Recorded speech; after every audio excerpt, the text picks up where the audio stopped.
Steve Mitchell with Tool Tap Roofing. I'm here at the Dinh residence. Mr. Dinh, so basically the chimney stack is right there, and that leak is on this field. So basically this field right here. Now, in this situation like this, where we have a pretty extensive leak that's, showing all the way from, pretty close to the chimney, all the way back about, all the way back really to that broken tile is about where it goes. My guess would be that broken tile initially let water in and then came down, and that water kind of does a number on the underlayment. So it runs down, gets underneath the tiles, it gets on the underlayment.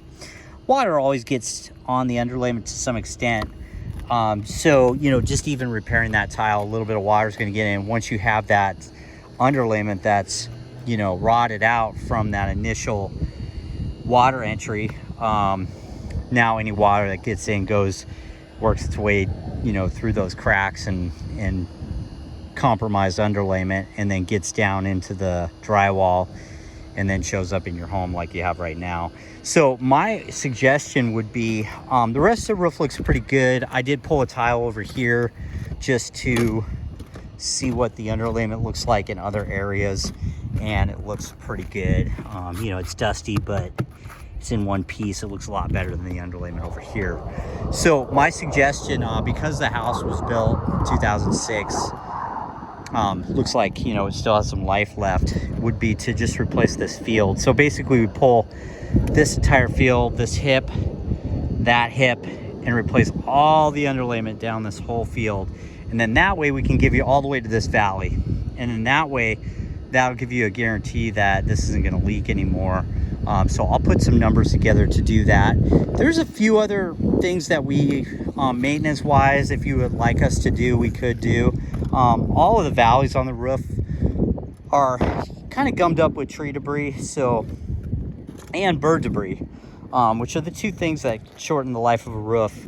So you can see there's some debris just in these valleys, and they're all like this, where they're just kind of gummed up, and you can see how it's basically, what that does is it prevents water from getting off the roof properly. So what we do is open up these valleys, clean all that debris out, and then on both sides of this this little section here, we've got bird nesting. So that bird poop is acidic, and it gets on the underlayment, rots it out. So I'll put that as an additional option if you'd like us to basically clean all of the valleys out. So there's 1, 2, 3, 4, 5, 6, 7, and then there's the one on the back here. It will be cleaned out because we replaced this section. That would get cleaned out. So I'll put a bit together for that as well.